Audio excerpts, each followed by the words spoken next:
If I had a gun to my head and they told me watch the Brazil race or the Qatar race, the gun would go off. Yeah. So I hope that makes it in because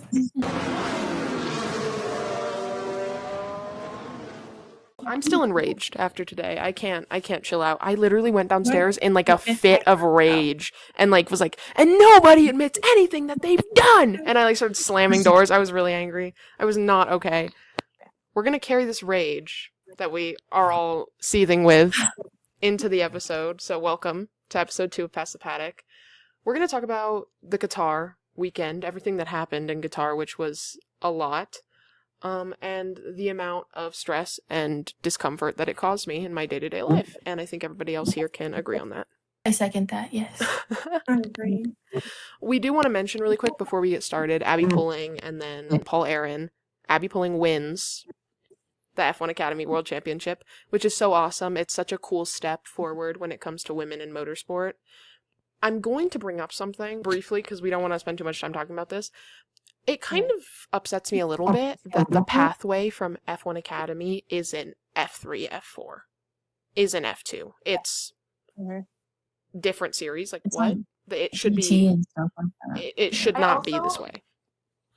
I feel like I watched like one of the races, and I just think that the cars they just could be so much better. I just feel like when the cars are like that slow and just not as developed, and compared to like F3, F4.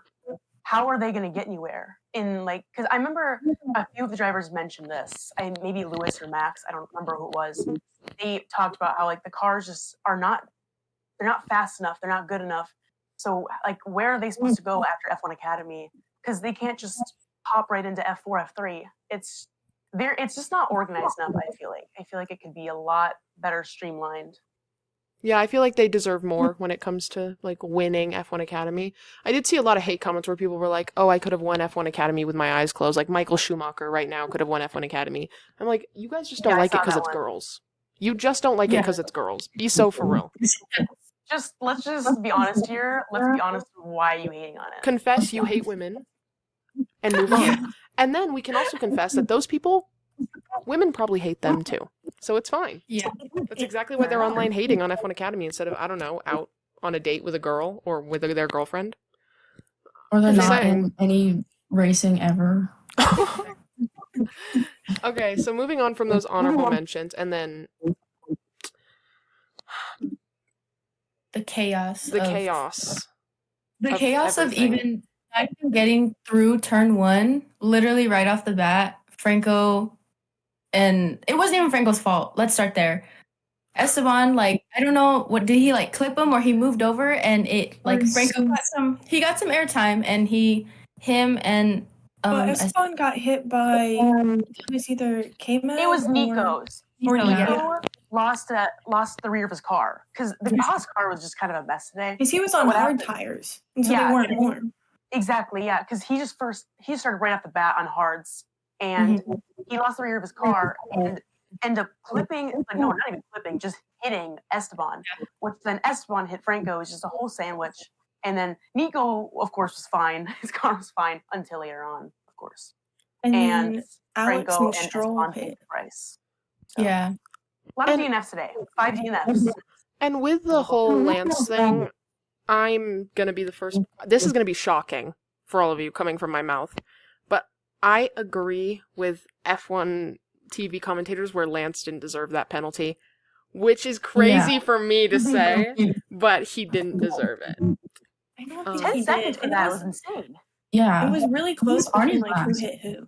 It was just like the FIA today was just like, what are the worst penalties we can give everyone? We're going to give them that. Except for Max. Honestly, I know a lot of people were complaining about Max's one-place qualifying grid penalty, but I saw it as it could have been worse. He could have had a time penalty or his lap deleted, and that would have brought him back a lot more. You know what I mean?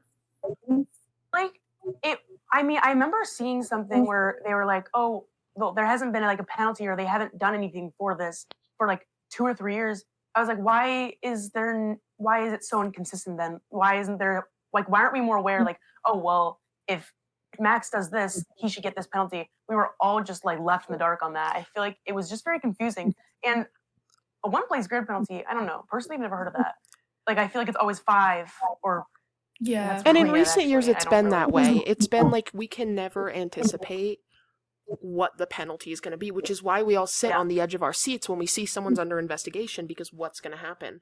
In other sports, football, for instance, you know exactly what penalty somebody's going to get when they do something. You know, because it's a common thing. It's consistent every single time. You have refs and they make the decisions, they decide. And not that I know that much of football, because I live in girl world, where football does not exist, only pink and cars and Esteban Ocon. That the penalties from this weekend were something that has caused just a general amount of like lack of trust in the like oversight of this sport. It should be more controlled. F1 is supposed to be the gentleman's racing. It's supposed to be the consistent and like leave room, leave space. Yeah, Yeah. FIA like And just does not even know what consistency is. They don't know the definition. They don't know the meaning. Specifically this year, I don't remember this happening so often last year, and this season it's just race after race. It's just been like a disappointment. And they brought the new race director in.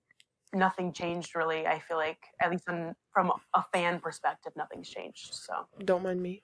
But I also want to, just like you were talking about football, that made me think about that. Like 9 times out of 10, a decision is made by the refs within like 30 seconds. It's not something where you're waiting like literally like 10, 15 minutes to get a decision or to find out what's happening. Like the decision is made literally right there, like on the field most of the time, and then it's done.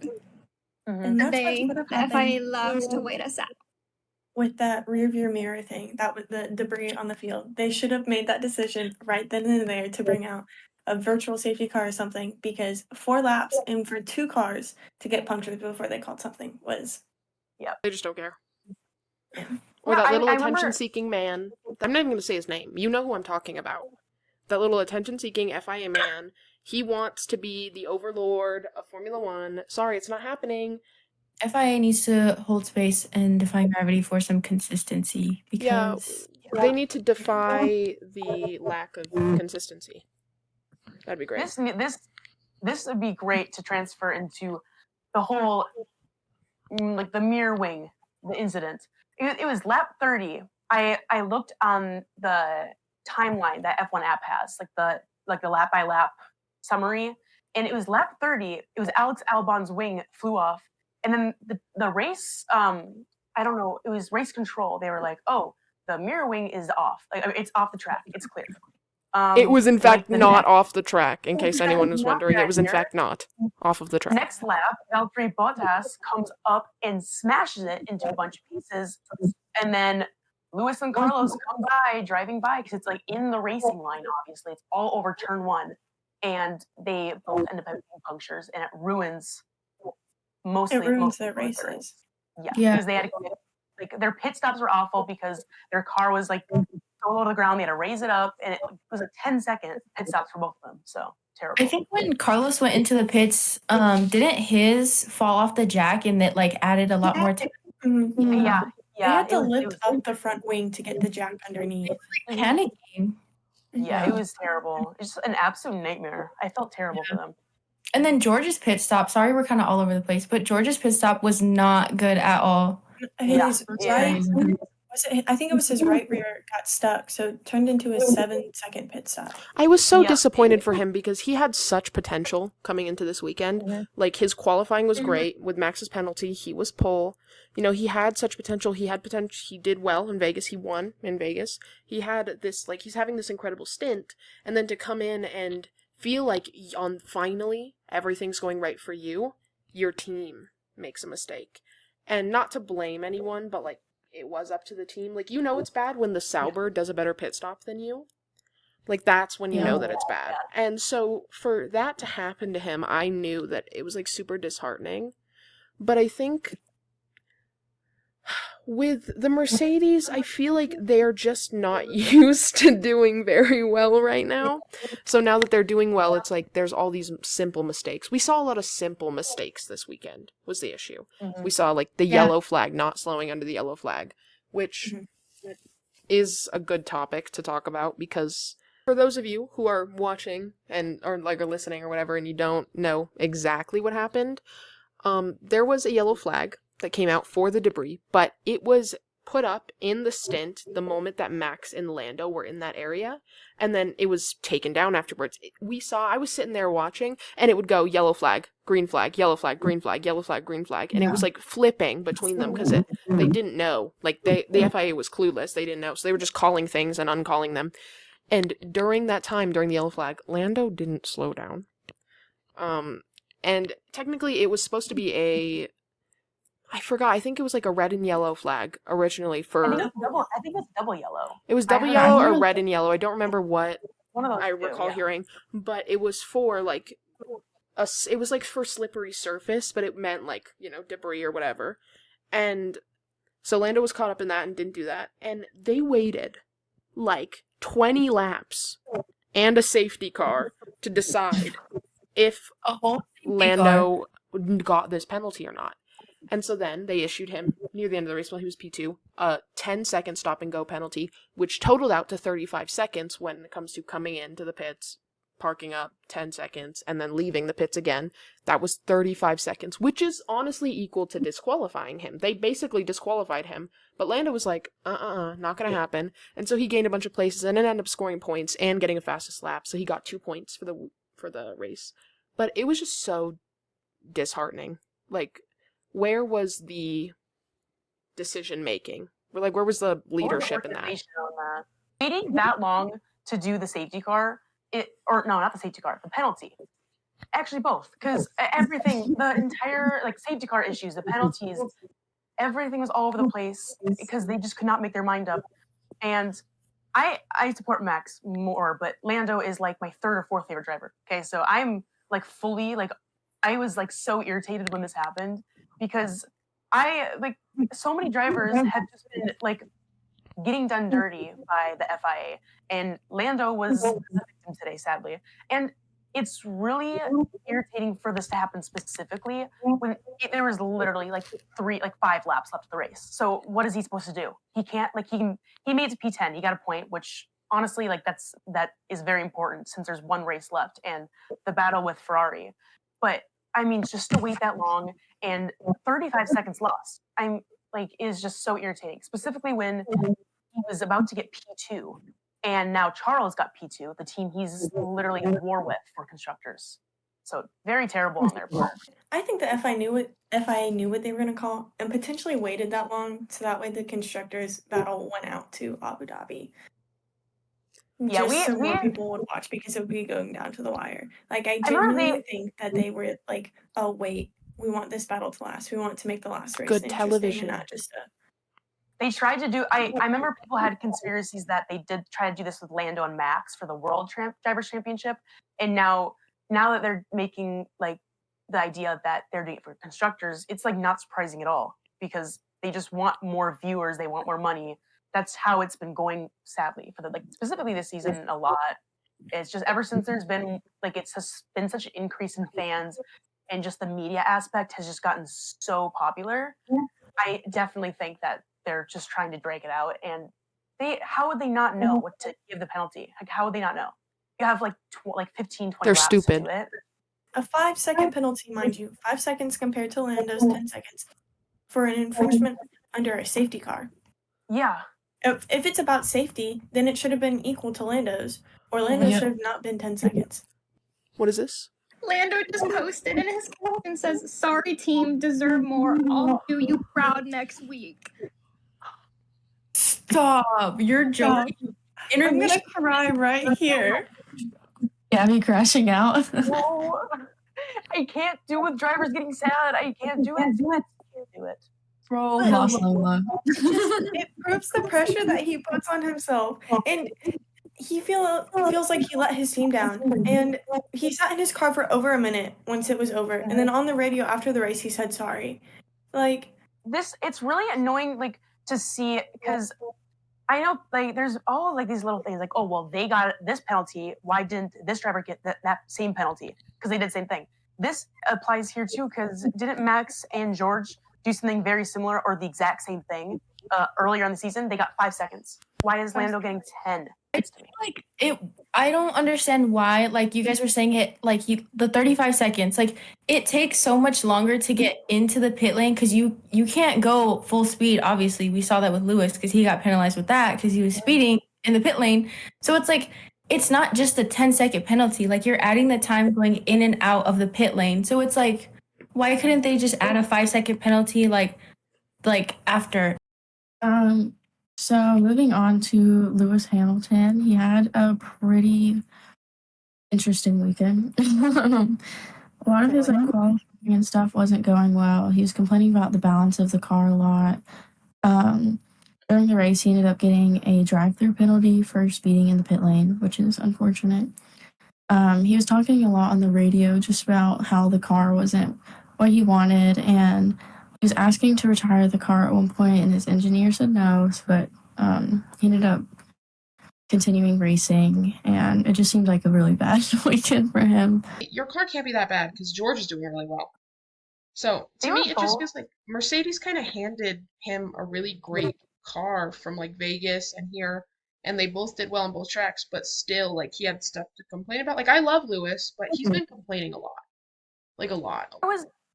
I was very like I was wondering what the issue was because they were both complaining about steering at one point, or Yeah. no, it was more like Lewis was like, okay, the steering's better, and then right when George like Lewis said that, George goes, the steering is worse. I'm like, how are you guys' cars so different? And they're just they both have such weird different issues with their car, and also Lewis got a 5-second penalty for a false start.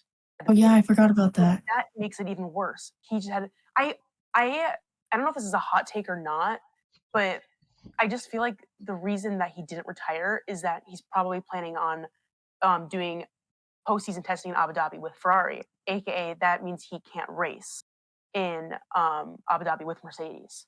So I feel like that he was maybe trying to finish the race out, or just My because thing is, they thought he was being whiny and they were just like suck it up. I don't know. One of those two options, I guess. if it was his last race with Mercedes, I feel like it would have been made special in some sort of way because of Yeah. the years that they've raced together and everything. And they're also having a special livery with like I think it's 150 fan names on Lewis's car for Abu Dhabi. So if they did all of that, Yeah, I doubt that this is Lewis's last race, but it could possibly be Esteban Ocon's last race without him. I saw I wouldn't be that. surprised with that. Yeah. I think I also that's think honestly, Abu Dhabi is going to be Checo's last race. Yeah. I mean, he Yeah. DNF'd. we He need I just to. like don't know what's He can happening with sit and him. be Yeah, and that's behind from the his reason. contract all he wants, but at the end of the day, not like I don't think we need any memes or hate or anything. I think we just need to put Checo out. Like he's done. Like it's just not It happening. was just, yeah. What was they didn't even like confirm why he DNF'd. It was like it was just like his tires or rear just gave out and he just spun out. I was like, but I mean, I don't know. It looked like it was some kind of contact, but apparently there wasn't. I was So I was just like- confused because, like, on his radio right after that happened, he's all it said was "no drive." I have no drive, and I was like, "What do you mean?" No drive. Yeah, How I does thought that happen? I'm like, "What do you mean?" I don't understand how No, that just that point- happens. Right? Because he was going. It was on a street too, and I was like, "What happened?" Yeah, it was so Yeah. weird. And he was doing good for For Checo. For Checo. He's doing good for Checo because he qualified P9 and he was what? It was P5, I think. And It was 5 or 7. I don't remember. yeah, Yeah. it was a pretty good race for him. And I mean, honestly, he needs to pull like a miracle, as in his last race with Racing Point kind of miracle to keep that Red Bull seat. Because how in the world is he going to keep Honestly, the seat? I believe at this point there is absolutely nothing that he can do to keep his seat. I think Yeah. there's nothing. Too many mistakes, too much inconsistency. It doesn't matter, like, because I know they always talk about, like, well, I'm just having more issues with the car than Max is. Why is that? And like, how would it be if you put like Lando Norris in the car? What if you put Nico Hulkenberg in the car. What would like happen if you put any of these other drivers in Checo's seat? Like, is it just Checo's problem, or is it just something cursed with that seat? Because why is he having so many issues that Max isn't? I feel like that can't be excused, no matter what. Like his driving recently, I just feel like he doesn't drive with confidence versus like last season it was 1-2, 1-2, like him and Max. So it's just like he's just driving. It's not like any confidence behind his driving. And I'm like where did that fall short? People still had a chance at winning constructors. They were still in contention. And then with Checo's DNF, they completely lost out on that. And at that point, he may not want to race, like say, I have no drive or whatever. However that was meant. But it's like your team is still fighting for something, and Max is currently carrying. He's carried this whole season. So yeah, he's defeating all these. It's just like I just feel bad for Max at some points because it's not like pity, but it's just awful. Like having that on your back, it's basically Max Verstappen versus McLaren, Ferrari, and now Mercedes a little bit. Like it's just kind of fluctuating. But having to just be the one driver against all those teams that are, because last year was fine. They were the other teams were so much farther behind Red Bull. This year they caught up, and imagine how next year's going to go. Like it's just going to be even closer.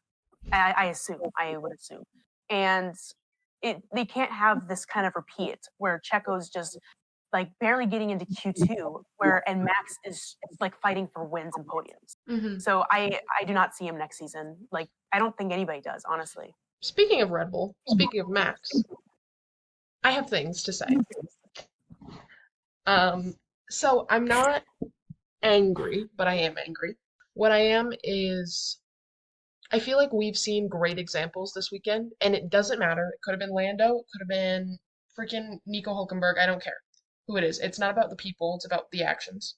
We've seen an example of great sportsmanlike conduct, and we've also seen an example of not so great sportsmanlike conduct.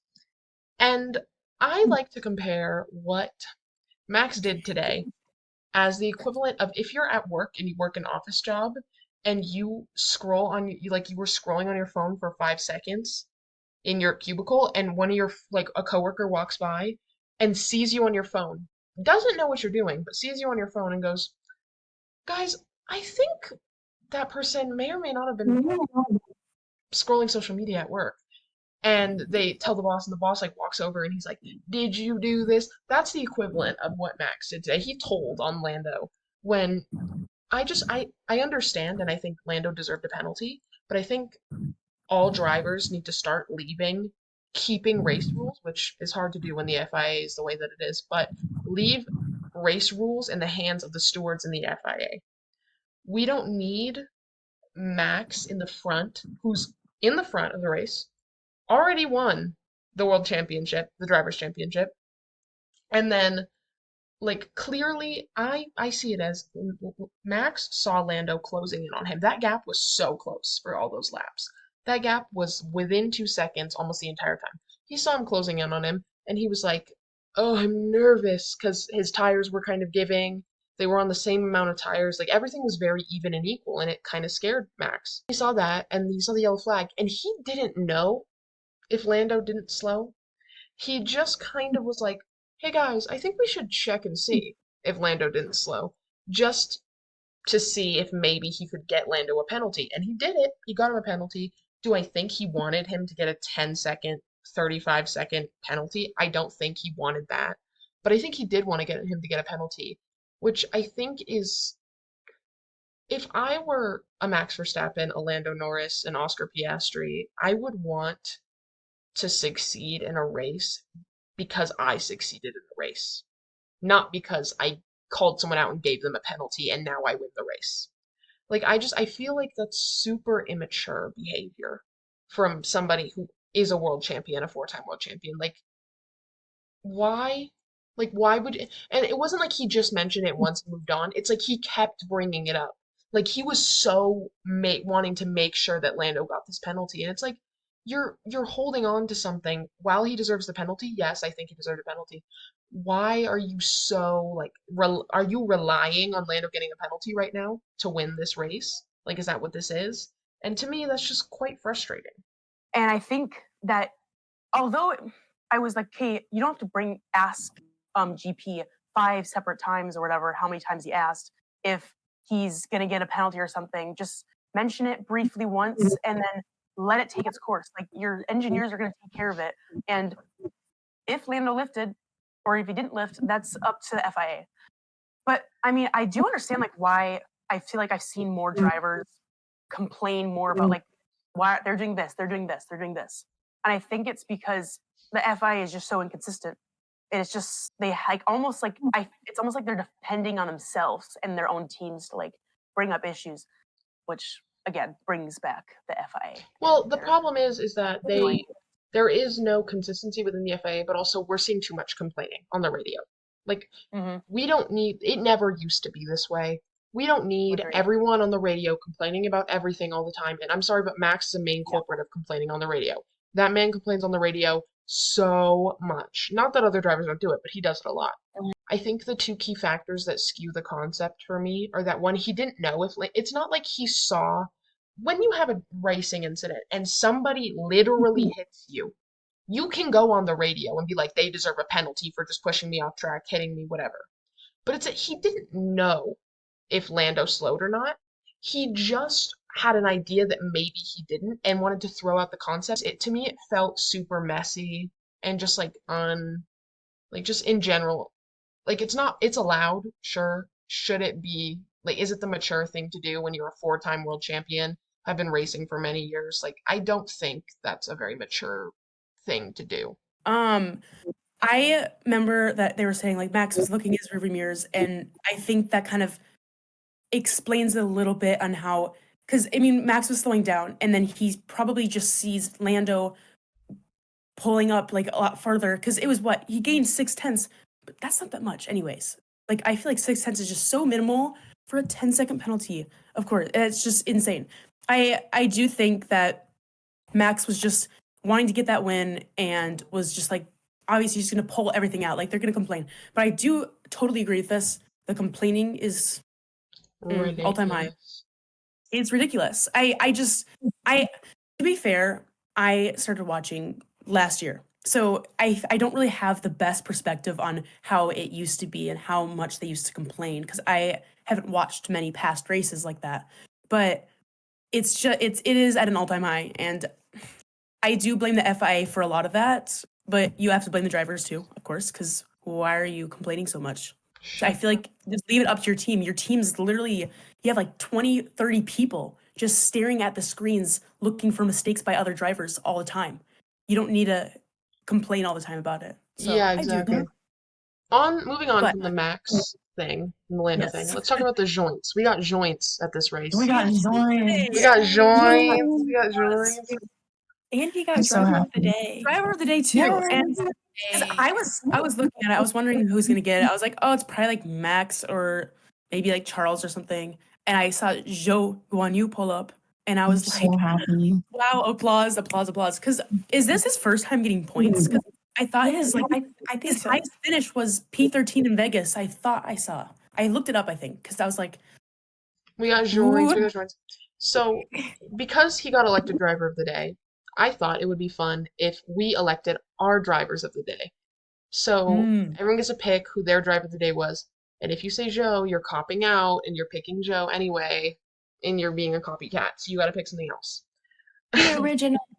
I'm gonna say George Russell, because he had the whole pit stop incident. He got cut off by multiple drivers. Because he had pole. He was like, hey, great, I can cook up another win, just like Las Vegas. Because he was coming off the high, because he had a great race, great weekend in Las Vegas. And the Mercedes has good pace. Max and Lando got in front of George. He had a bad start. And then he had the bad pit stop. And then all the safety cars. But he ended up coming back up to P4. I just think he had a great race. He recovered very well, although bad beginning. So that's my driver of the day. We can skip Sarah, because Sarah's driver of the day is Oscar Piastri. And we already knew. No. By the way, I was like, I can't say Oscar. I need to think. Driver of the day probably today was going to be Pierre. I think Pierre I'm so You sorry. took Pookie, was that yours? Was yours Pierre? It's okay. Yes. Yours can also be Pierre. P5. Okay. Our unanimous driver of the day is between me and my lady because of the fact that, Pierre, he finished P5 in an Alpine, in the tractor of an Alpine. He did crazy good in Vegas. I mean, not at the race, but the actual qualifying and everything, he did pretty good, I would say. And I was just really proud of everything he did in Vegas, and I think he carried that into this weekend. He did really well. He finished P5, he qualified well. Like, it was just consistently good.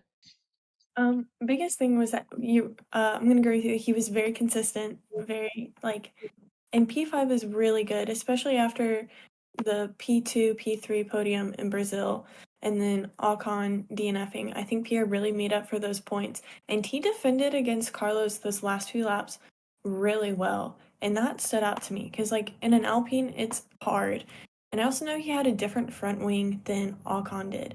But it was just he fought so hard for his position back. He fought to get up the field and everything.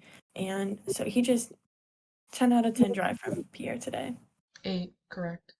Honestly, sorry, Sarah. I'm probably gonna say Oscar as well. Just because I know, even though him and Charles were kind of trying to back and forth. But I feel like he drove really well overall, and also he got P3, so he was able to make up the points that Lando kind of had lost since Lando was at P2, then he finished P10. So I feel like Oscar was able to make up for the team and get those points, which is still really good because I know going into Abu Dhabi, Ferrari and McLaren are, I think, 21 points. That's the gap between constructors.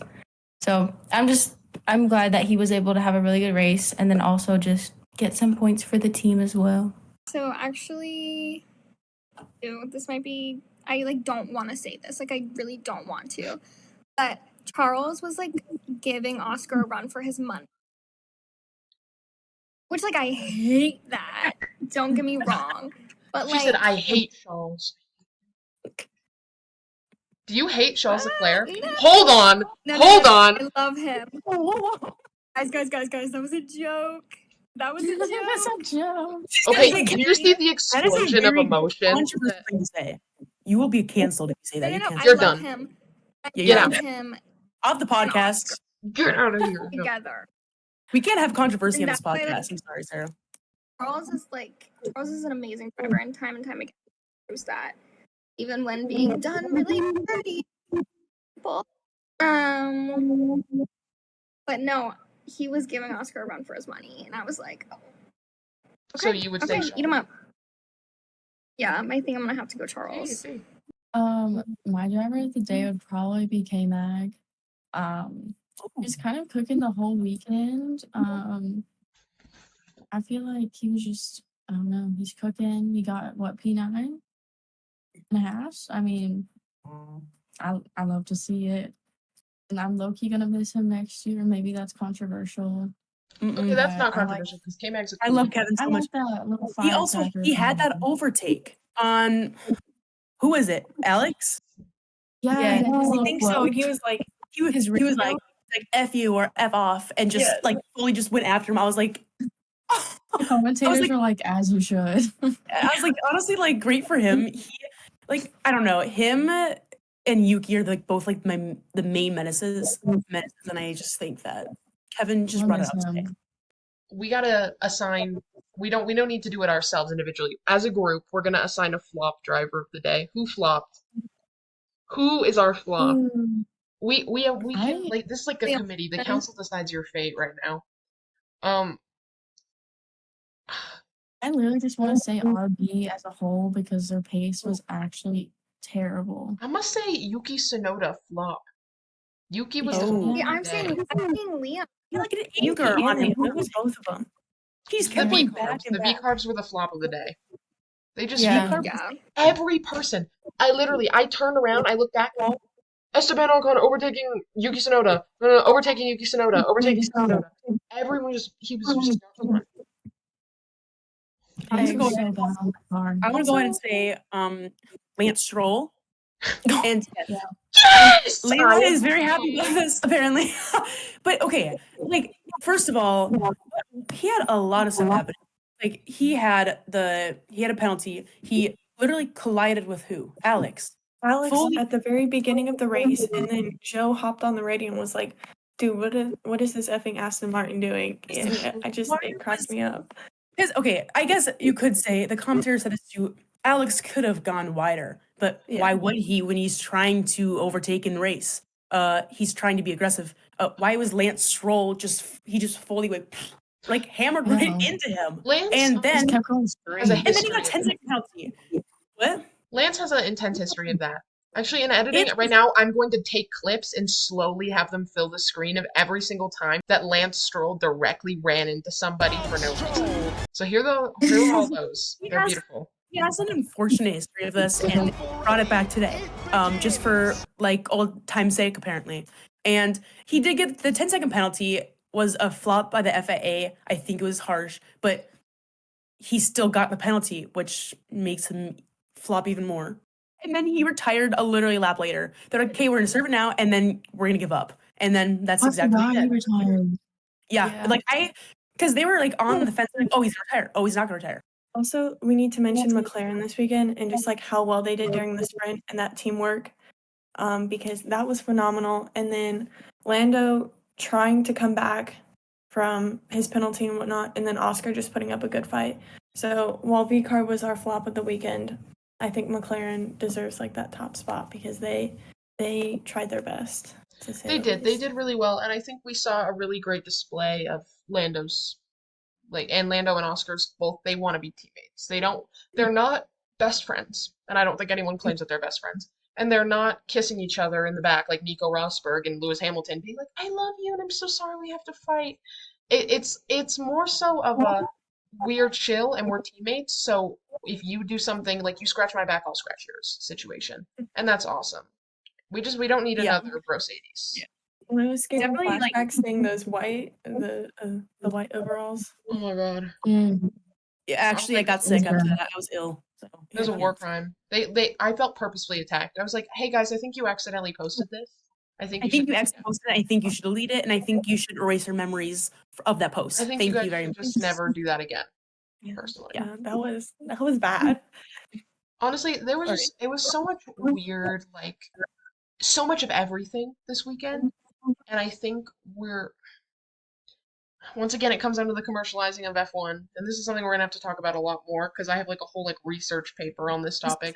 But it's always been commercial because it's Formula One, but it's being so heavily commercialized it physically hurts my body. I think we should kind of end this with talking about the stats for constructors because there's two main battles going on. Obviously, we have McLaren and Ferrari. There's a 21-point gap. It was going to be 20, but Lando Norris pulled up with the fastest lap. So that got them one extra point, which is so important for Abu Dhabi. I don't personally think that Ferrari will be able to outscore them because the only way that's going to happen is if McLaren has an off race. And they've had a few good weekends. But Las Vegas wasn't that good. But this weekend was their pace kind of showed up again, and I feel like it's probably over Abu Dhabi. So I don't know. What do you guys think? Do you guys think that Ferrari will take it or McLaren will just stay? Well, the track Leading. is Ferrari centric. I will say the Ferraris do well on tracks like Abu Dhabi. Yeah. So we could see a high amount of competition. I think it'll be very close, no matter what. Whoever wins, it'll be very close. So it's gonna be interesting to see, and I think it'll cause a lot of people to tune in, which is what they want. Mhm. So And then we also have the battle for P6 it's between three teams, between Haas, Alpine, and RB. And Alpine actually just started leading after Qatar. It was Haas was out in top. It was only a 6-point gap between all three teams. But now it's Alpine has 59 points, and now they're P6. Then Haas is at P7 with 54 points, and then we have RB with 46. RB had a terrible weekend, so they just stayed where they were basically. And Haas had Kevin helped out a lot with his points. I don't really know where he ended up, but points, whatever. Yeah. And then Alpine, Pierre just fully carried them today. and they should be very grateful. It's a very good way for Pierre to end the season, I think. And I think Alpine's We'll see. definitely going to take P6 for I agree. the front constructors. I believe in them. I think they will. Yeah. It's 5 points dividing Haas and Alpine, but I can't see Alpine having that bad a race, hopefully, because I'm rooting for them. You're Hopefully they don't jinxing have it, that and bad then friggin' Pierre Gasly's going to crash, and then I'm going to come I back. just I'm going to knocked say on it's wood. all Gabby's fault. Gabby I just caused knocked Pierre to on crash. wood, so you can't say anything, so don't worry. Gabby I literally just went straight up outside and stood in the middle of the track and caused Pierre to crash. That's the level of jinxing you just did. Good job. Whoa! No, Wait, do these we want to drivers, do? one of your drivers. So my prediction I need to think about this. for next week is that, controversially, I think Carlos Sainz is going to win Abu Dhabi. That's my team. I think Carlos Sainz is going to win. And if he doesn't, I'll be fine. And if he does, I'll also be excited because that means I'm a mind reader and a future teller or whatever it's called. I honestly So, yeah. agree. I think we're gonna see a Ferrari win. And that doesn't mean a constructor's win because if as long as the McLaren's placed somewhere up there, we'll still have the win, essentially. Well, I think it's going to be somewhere, I don't even know. Like, I think Ferrari and Mercedes, I know historically I feel like they're usually better at Abu Dhabi. I don't even know because McLaren is so hard to like gauge because last year it just wasn't, it's not the same car. But I don't even know. I feel like I want to go for Ferrari too. I want to say Charles, I think. I think it's me, Charles. Interesting. I'll say that. Okay, Avi. I'm gonna go with you, Layla. I'm gonna go Carlos because Oh, I thought you were saying that you think I was going to win. I was like, yeah, I am. Thanks. Yeah, I was really Layla's gonna win. excited. Dang it. that was my winner. Anyways, I think it's gonna be Carlos just because it's obviously his last race with Ferrari. So I think he's gonna be like, F the team orders, all that, like he's been doing. He's gonna be like, bye, Charles. And then he's just gonna go. Like he's gonna push it, he's gonna gun it. And I really hope he does because he's been performing really, really well the last couple races. So I think it'd be really cool to see him just have his last good drive with Ferrari. I feel like he ended on a really good note. Good. I'm gonna go a little different and say it's gonna be a George Russell podium. He kept the pace from Vegas. He had it today in Qatar, and just didn't work out in his favor. And I think he's gonna be going for the next win because I think he really wanted it today and didn't get it. So I think Mercedes has been doing really well, and he's had the pace. So I think it's gonna be a George Russell podium, or at least top finish. I'm kind of in between a Carlos and maybe like a Max or Lando. Like I don't know. I think everyone's been very unpredictable. But if I think if I were to narrow it down, probably maybe a Lando win. We can hope for anything that's not whatever this was. So as long as it's better than this, I'm fine. I'd be glad for like a nice home race, but maybe some excitement, some positive excitement would be wonderful because it's gonna be the last race. We're gonna be deprived, and we're gonna be like, oh, thank goodness the season's over, and we're gonna eat our words, as Leila says. The next I day. have some like depression after this. Yes, so I'm hoping for some positive excitement. Today, it just felt a little icky. So we'll find out what happens. We're good, Abu Dhabi. But with that, I think that's the end of this episode. Everyone's gonna go and do their things for the day. I'm gonna take Avi to my penthouse and freak it. And then we'll all see you guys next weekend for the race and to find out exactly what these ending ideas are going to be, who's going to win the constructors, all that jazz. Bye.